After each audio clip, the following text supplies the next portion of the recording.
subsídios. Lições Bíblicas Adultos. Lição 9. As histórias e as poesias falam ao coração. A paz do Senhor, meus irmãos e minhas irmãs. Mais uma vez estamos juntos, desta vez para estudarmos a lição de número 9.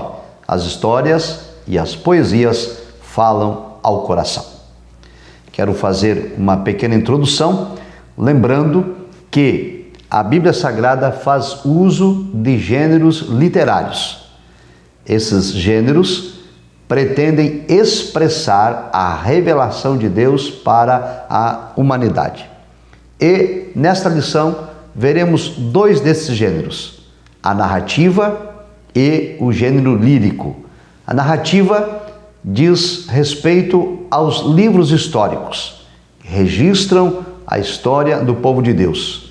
E o estilo lírico trazem poesias ao nosso coração que despertam sentimentos.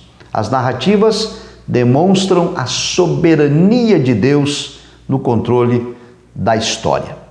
Assim, a lição está dividida em 3 pontos principais. Número 1, as histórias do Antigo Testamento.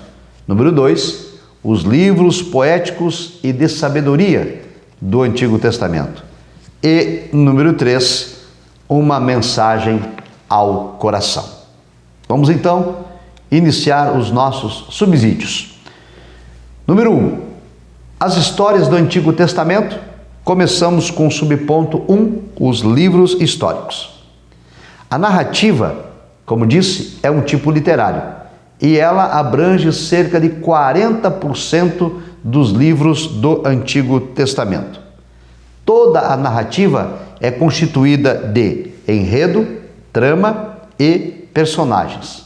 As narrativas são, antes de tudo, histórias acerca daquilo que Deus fez na vida das pessoas e daquilo que Deus fez por intermédio das pessoas. Desse modo, os livros históricos do Antigo Testamento retratam a história da nação de Israel. Esses livros estão apresentados em 12 volumes, que retratam, como disse, a história da nação de Israel, desde a entrada do povo em Canaã, no ano 1400 a.C., até ao tempo de Esdras e Neemias, por volta do ano 400 a.C. Assim, o livro de Josué é o livro que faz abertura a esse conjunto de livros históricos. Moisés encerra o Pentateuco, ele é sepultado, Josué é o seu sucessor e dá-se início então ao segundo grupo de livros do Antigo Testamento, que nós denominamos de livros históricos. Josué, ele é um dos 12 líderes que Moisés envia para espiar a terra. Ele pertence à tribo de Efraim e somente Josué e Calebe, desse grupo de espias, é que vão tomar posse da terra prometida, porque os outros levaram o povo à incredulidade e assim aqueles 10 espias que motivaram o povo a não crer, não entraram na terra e nem aquela geração.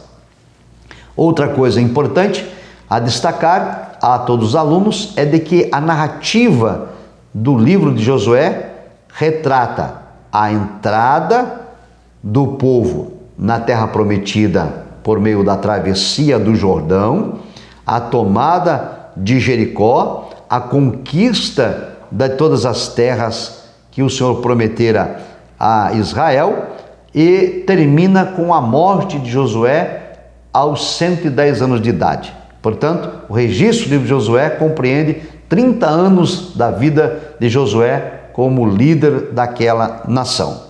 Nesse período, a nação de Israel experimentou, entre outras coisas, a fidelidade de Deus no cumprimento das promessas a Abraão, Isaque e Jacó, e também ela experimentou o juízo de Deus quando, por exemplo, no pecado de Acã, quando ele tomou o anátema de Jericó e a nação sofreu uma grande derrota em virtude da desobediência. Em outras palavras, esses relatos históricos do livro de Josué demonstram que Deus está no controle do curso da história e nada acontece sem a sua permissão. No segundo ponto, nós tratamos as histórias dos juízes. Os juízes é um período de aproximadamente 400 anos em que Josué, agora sepultado, substituído por um grupo de anciões que vão perdendo autoridade sobre o povo e a nação, e então, a partir da ausência de uma liderança forte, o povo começa a viver conforme acha que é certo. O texto bíblico diz que o povo, eles estavam fazendo o que era reto aos próprios olhos e assim desagradando ao Senhor. Nesse período de juízes, a teocracia, o governo de Deus, é que está no comando da nação, mas Deus precisa de líderes para representá-lo na terra. Então, toda vez que a nação se afasta de Deus, toda vez que o povo se desvia dos caminhos do Senhor, Deus levanta um libertador para que eles possam retomar o caminho. Porém, isso tem um preço. Pela rebeldia e desobediência do povo, Deus levanta nações para subjugar Israel. E então, sobre o domínio e a opressão de nações inimigas, a nação de Israel chora, clama, pede perdão e Deus levanta um libertador. Porém, isso se torna um círculo vicioso. A nação peca, Deus castiga e pune com a opressão de um país vizinho, Deus aceita o pedido de perdão do povo, levanta libertador, resgata a nação. Eles entram em período de paz. E aí o círculo vicioso se repete, porque a nação torna a se afastar de Deus e a nação torna a se arrepender e Deus torna a levantar um líder e Deus torna a restaurar, e isso durante 400 anos. E aqui eu quero então fazer uma ressalva para os nossos professores. É importante fazer essa aplicação aos alunos, para que eles tomem cuidado de não ter uma vida espiritual tal qual os israelitas no período de juízes, uma vida de altos e baixos. É preciso perseverar em confiar, em acreditar e em obedecer à palavra de Deus. Porém, tudo na Bíblia está escrito para o nosso ensino. O livro de Juízes demonstra que, apesar da infidelidade daquela nação, Deus se manteve fiel às suas promessas, porque ele havia prometido e asseverado a Abraão, Isaque e Jacó que a sua descendência tomaria posse da terra prometida, porém o Senhor não leva culpado por inocente. Continuando, vamos agora ver o ponto de número 3, ou subponto número 3, as histórias dos reis. Passado então o período dos juízes, nós vamos começar agora a narrativa dos reis, ou do período da monarquia. Lembrando então, os 5 primeiros livros, Pentateuco, sobre a liderança de Moisés. Depois, nós temos o livro de Josué dando abertura aos livros históricos, que são no total de 12. Em seguida, Josué é sepultado aos 110 anos de idade. Inicia-se o período de juízes, com 400 anos de história, em que a nação não tem liderança, a não ser juízes que Deus levanta. E é importante aqui destacar que o último juiz foi Samuel. Bem, aí agora começamos o livro de Reis. O livro de Reis, ele é composto pelo primeiro e segundo livro de Samuel. Na verdade, não é o livro de Reis, é o período dos reis. Primeiro e segundo Samuel, primeiro e segundo Reis, primeiro e segunda Crônicas. De modo que os livros de Samuel retratam a ascensão de Saul como rei em Israel e também a tomada do reino, ou a ascensão de Davi no reino de Israel. Repetindo então, 1º e 2 Samuel registram basicamente os reinados de Saul e Davi.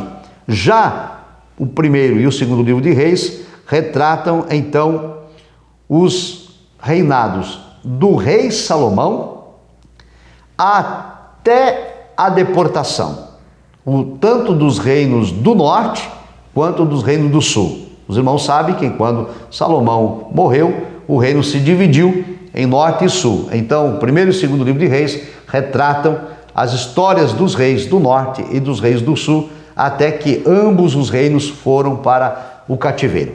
Assim, o 1º e o 2º livro de Crônicas são a continuidade da monarquia, mas depois do cativeiro, e somente em relação à nação de Judá. Desse modo, nós temos então, por volta do ano 1050, o início desse período do reis, quando Saul ele assume o reinado em Israel, e nesse período nós vamos ter uma série de dificuldades no governo desses reis. Tanto o reino do norte quanto o reino do sul vão fracassar na observância da palavra de Deus.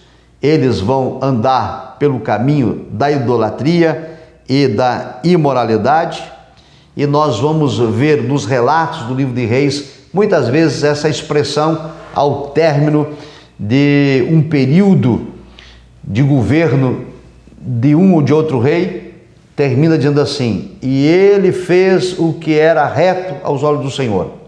Ou o oposto: e ele fez o que era mal aos olhos do Senhor.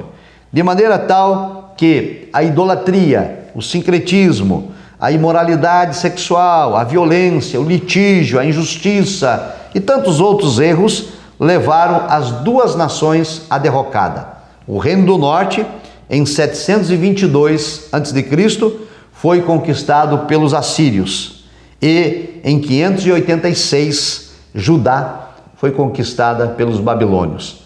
Ambos os reinos do norte e do sul foram levados então para o cativeiro. A diferença é de que em 539 a.C., cumprindo uma promessa que Deus fizera a Davi, o reino do sul ele é restaurado.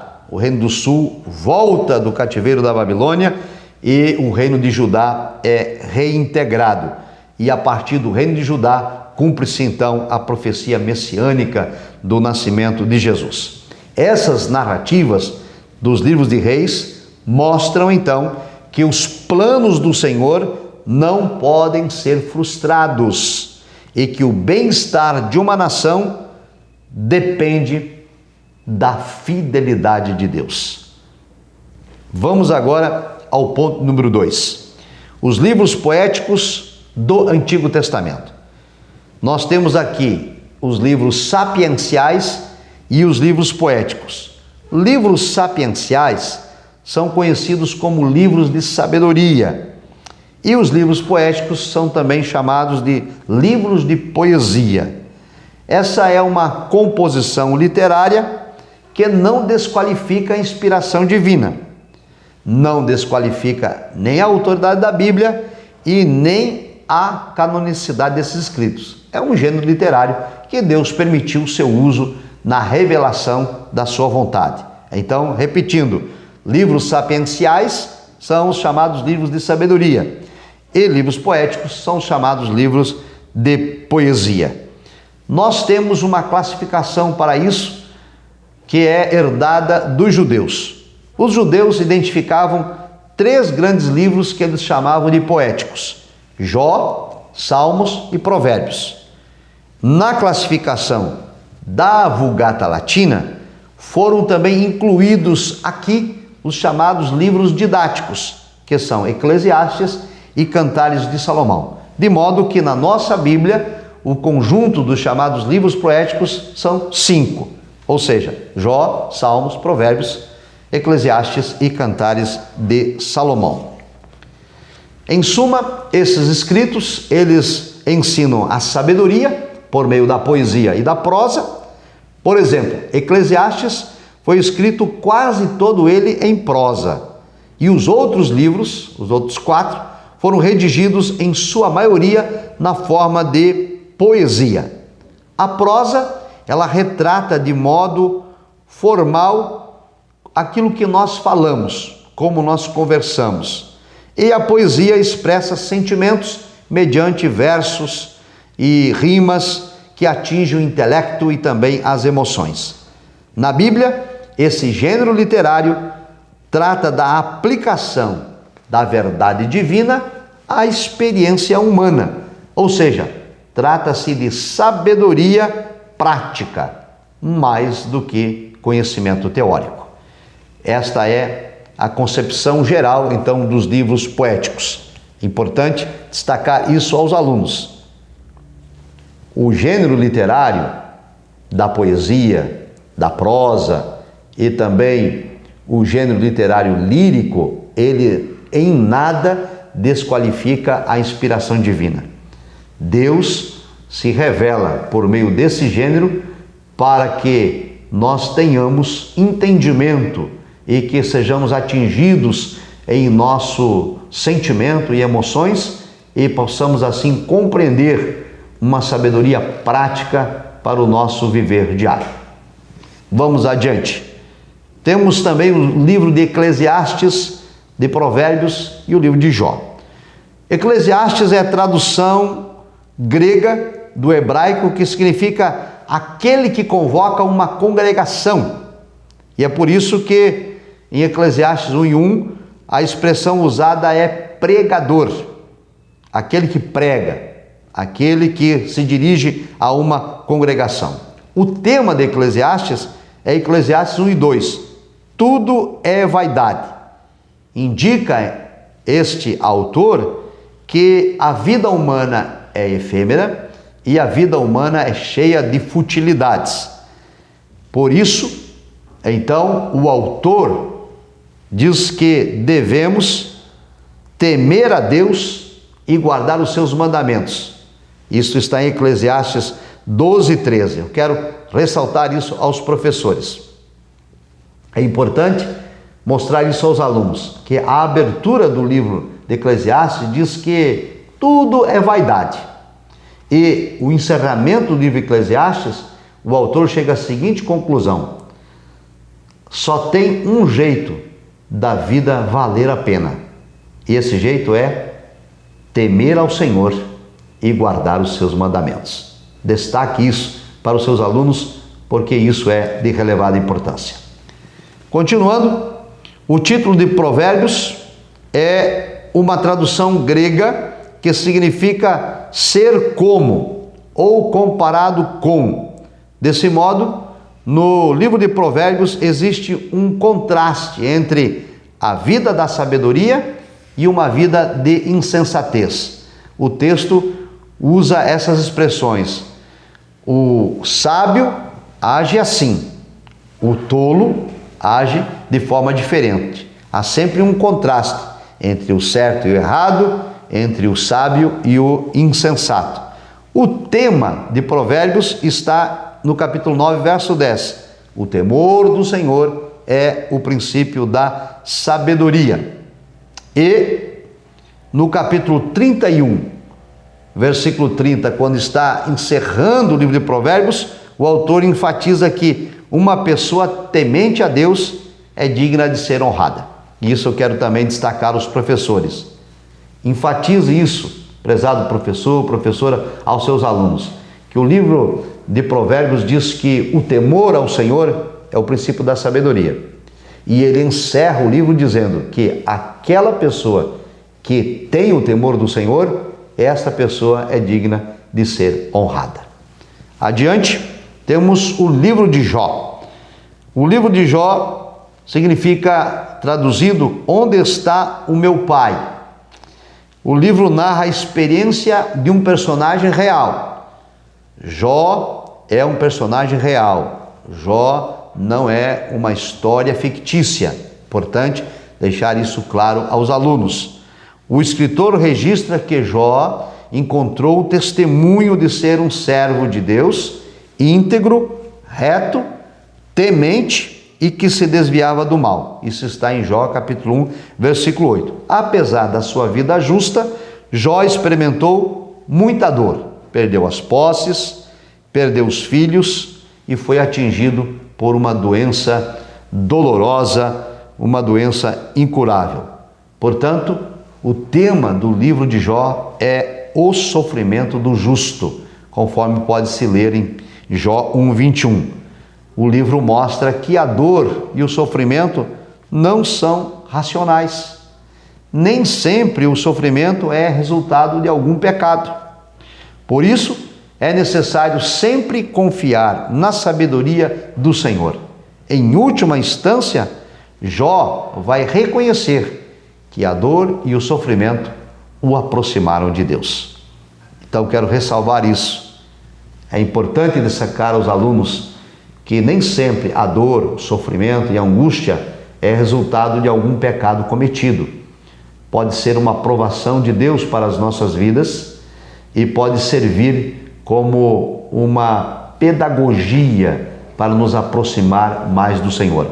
Portanto, o livro nos ensina a manter a confiança em Deus o tempo todo. Foi isso que Jó fez e no final Deus mudou o cativeiro desse patriarca. Vamos agora a ver Salmos e Cantares de Salomão. O título de Salmos reflete cântico, louvor e adoração. Ele é às vezes também transliterado como saltério e tem o mesmo significado: cântico ou louvor ou adoração, ou ainda uma coleção de cânticos ou coleção de louvores.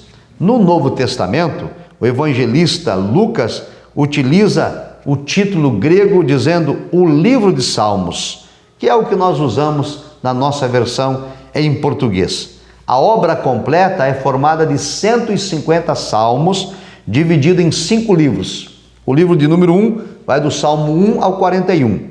O livro 2, do Salmo 42 ao 72. O livro 3, do Salmo 73 ao 89. O livro 4, Salmo 90 a 106. E o livro 5 vai do Salmo 107 a 150. A autoria dos salmos é atribuída a vários escritores. Elas não são de autoria apenas de Davi. Isso é importante destacar. Cerca de 73 salmos são reputados ao rei Davi, o que equivale a quase metade do livro de Salmos. Mas, por exemplo, 2 salmos são de autoria de Salomão, o Salmo 72 e o 127. Um salmo é de Moisés, o Salmo 90. 12 salmos são atribuídos a Asaf, que é o Salmo 50 e o Salmo 73 a 83. 10 salmos são dos filhos de Coré, o Salmo 42, 44 e 45, 47, 48, 49, 84, 85, 87 e 88. Os tradutores também da Septuaginta informaram que alguns profetas também escreveram salmos. Por exemplo, o Salmo 137 é de autoria do profeta Jeremias, o Salmo 146 do profeta Ageu e o Salmo 147 do profeta Zacarias. E fora esses salmos, nós temos os chamados salmos anônimos ou salmos órfãos, dos quais nós não conhecemos a autoria. Porém, é importante destacar isso. Apesar da diversidade de autores e até do desconhecimento da autoria de alguns dos salmos, isso não invalida a inspiração, a inerrância e a infalibilidade do texto bíblico.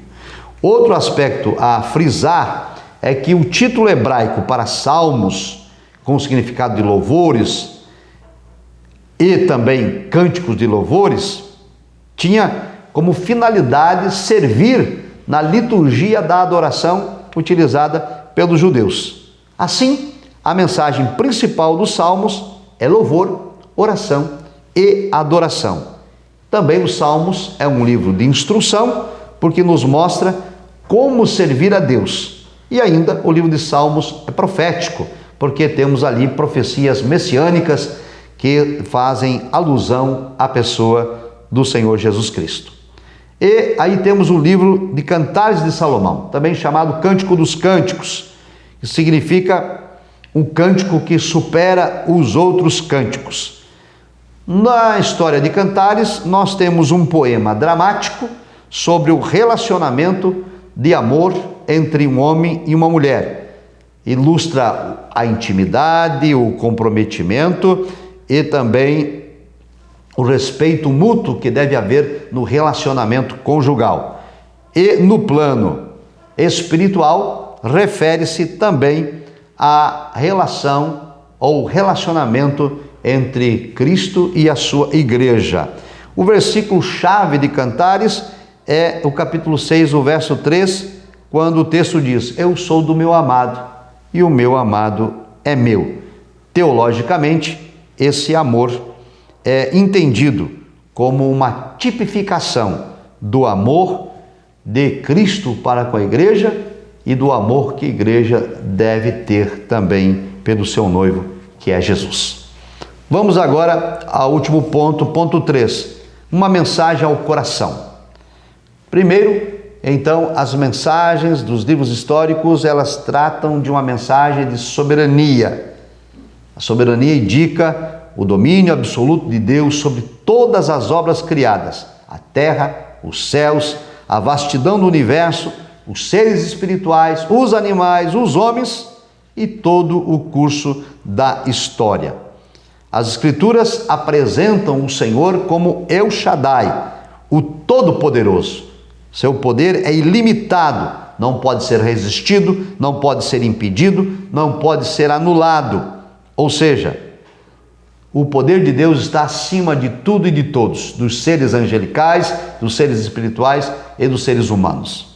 Conta-se que os judeus, ao serem interpelados pelos seus vizinhos acerca do nome de seu Deus, porque os deuses eram identificados pelos poderes que eles desenvolviam, os deuses pagãos, então o judeu respondia que o nome do seu Deus era El Shaddai, Todo-Poderoso, detém todo o poder, está acima de todo o poder. E este Deus é o Deus que nós servimos, Deus soberano, Deus Todo-Poderoso, que controla o curso da história e de que nada acontece sem a sua permissão. E para finalizar esse ponto, quero ratificar então, Deus controla o curso dos acontecimentos, remove e estabelece governos, abate um e a outro exalta, conforme a sua soberana vontade.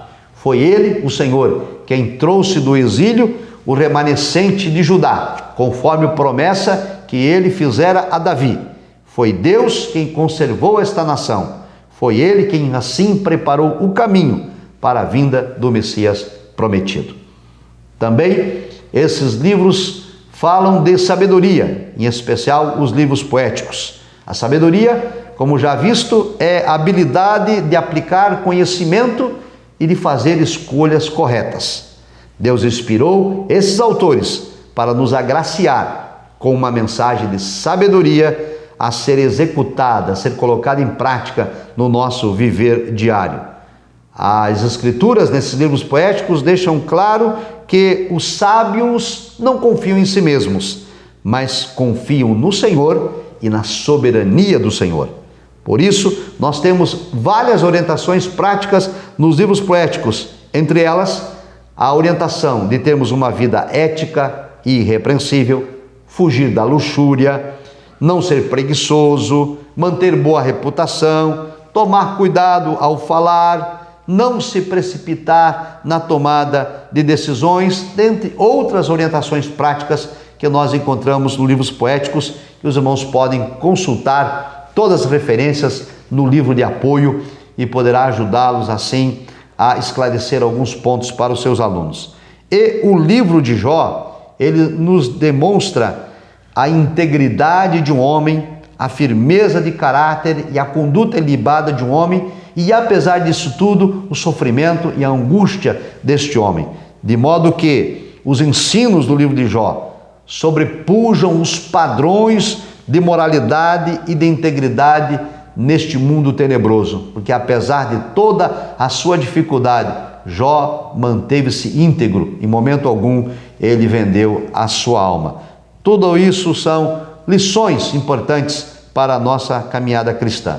Por fim, também temos aqui mensagem de adoração, principalmente no livro dos Salmos. A adoração faz parte do culto prestado a Deus, tanto individual quanto coletivo.